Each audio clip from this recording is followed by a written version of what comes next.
your girl AyChristene. What is this, you may ask? Another Hamilton song, you ask? And you'd be right. Apparently, I know that there's some deleted songs, and I'm not gonna make it seem like I didn't know. And I think I reacted to a couple of them during my Hamilton series, but you guys did let me know that 10 Things, One Thing was a deleted song that was supposed to be The World Is Wide Enough, which this is supposed to be kind of like that, but with Hamilton in it. World Was Wide Enough what is the song that came out after, is it The World Is Wide Enough? If that's the name of the song, if I said it right, I don't know. But if I said it wrong, y'all let me know. I know it's true. I know that that was the song after Hamilton, or after Burr shot Hamilton. Let's see what it is all about. Link is in the description box below. Let's see how bad I may or may not cry. Let's get started. 1, 2, 3, 4, 5, 6, 7, 8, 9. There are 10 things you need to know. We rode across the Hudson at dawn. Okay. My friend William. So this. Signed on as my number 2. Hamilton arrived. This is about the duel. Nathaniel Pendleton and the doctor that he knew. Number 3. I watched it's good to have a doctor on standby. I wish I could tell you what was happening in his brain. Just apologize, we have worthier pursuits. True. Most disputes die and no one shoots. Number 4. Goodness. Hamilton drew first position. Oh, and okay, so on that statement, most disputes die and no one, die and no one shoots. Where their arguments, people are standing on opposite sides of a duel, but there have been duels where people just shot their guns in the air and then that was it. My son died, is that why? Examined his gun with such rigor. Watched as he methodically fiddled with the trigger. 7. Confession time. This is in The World Was Wide Enough. This part. Number 8. Your last chance to negotiate. Send in your second, see if they can set the record straight. They won't teach you this in your classes, but look it up. Hamilton was wearing his glasses. Why? If not to take deadly aim. That's when I realized this was not a game. This is, I like that this is a line that obviously shows you his mental state where he was like, I have to take this seriously because it seems like he's taking it seriously and I don't want to die. So it seems like this is kind of like, in retrospect, the statement he told himself to justify his actions. And that, the whole, wearing his glasses, why? If not to take deadly aim. Like, why would he wear his glasses if he wasn't planning to make sure he can see, to make sure he takes a great shot that would be deadly? I had only one thought before the slaughter. This man will not make an orphan of my daughter. Number 9. See, that's the thought. Aim no higher. Summon all the courage you require, then count. 1, 2, 3, 4, Goodness. 5, 6, 7, 8, 7, 9. 8, 9. Left the skyway. Goodness. 9, 8, 7, 6, 5, 4, 3, 2, 1. One last thought. Oh dear.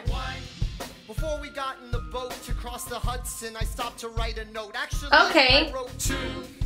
Okay, so this is like the difference here, because I was looking at, not gonna lie, watching most of this, I was like, okay, we've seen this before, and I reacted to the same thing. I really did a double check, because that's happened before, where somebody told me the title, and the video looked a little different, but it was the same thing, so I was nervous that it was the same exact song we already reacted to. So I'm glad that the thing is, it's kind of like we lived the day as Burr, now we're rewinding and living the day as Hamilton. So let's continue. I feel good now.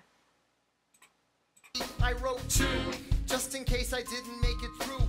I want the world Okay. to know what I intended to do. Number 3. Dear. Shoot first and throw it away. He has to yield. We both get to live another day. If he shoots in the air In a first. difficult spot, but I've got to throw away my shot. Shot. Lucky I draw first position. I start Alright. facing east as I load my ammunition. The sun is Okay. in my eyes. I am almost giddy as I watch it slowly rise over my New York City. Oh dear. Start to shake when I Sad that he's a little realize giddy. we are in the same spot. My son died. Is that why? Dear. I examined the gun that we shared. Philip never hurt a soul. He must have been so scared. Oh goodness. He's just contemplating about I left her a letter. things. Could have written it better. Number 8. Oh Your last dear. chance to negotiate. Send in your second, see if they can set the record straight. Oh my goodness! So now our times are matching up. We're matching up to. We're getting it. The rewind has happened, and now we're matching up to where we currently left off with Burr. I'm so free. I hate this because I mean I'm nervous, but I know what's gonna happen. You know, I've watched Burr's side of the song, but to hear it, like, while as I'm watching Hamilton, I'm hearing Burr's words and how he's saying he's looking over the gun and he's got his glasses and he's fiddling with the trigger. And you're hearing Hamilton talk about this is the same gun this is the gun his son shared. And then he starts drifting off into his family. He's thinking about Philip. He's thinking about Eliza. So it's like he wasn't even thinking about, oh, killing Burr. Whereas Burr's mindset was like, oh, homie's getting ready. He's inspecting his gun. He's got his glasses. He is going to kill me. And Hamilton's mind was not there. That is crazy. Put on my glasses so I can see if Burr is softening. I see him glaring. See? Back. He's always hated dueling, hated confrontation. Goodness. He just put it on just to see if he was softening. I feel a sense of that goes with it. I know I'm pausing a lot, but we went through the series now. I can dissect mid-video. Where he's like, I put on my glasses so I can see if Burr is softening, and Burr's like, he put on his glasses. Why, if not to take deadly aim? Like, why put on his glasses if he's not planning to kill me?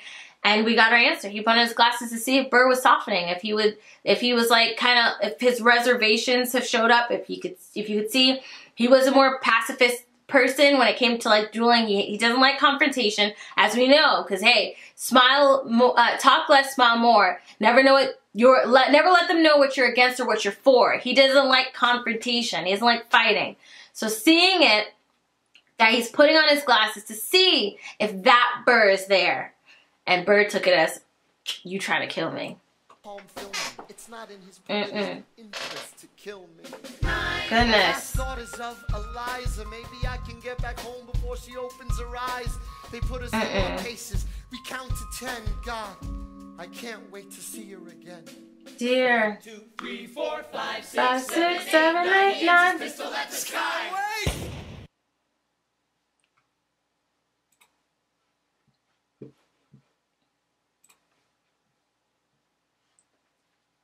Dear. Wow.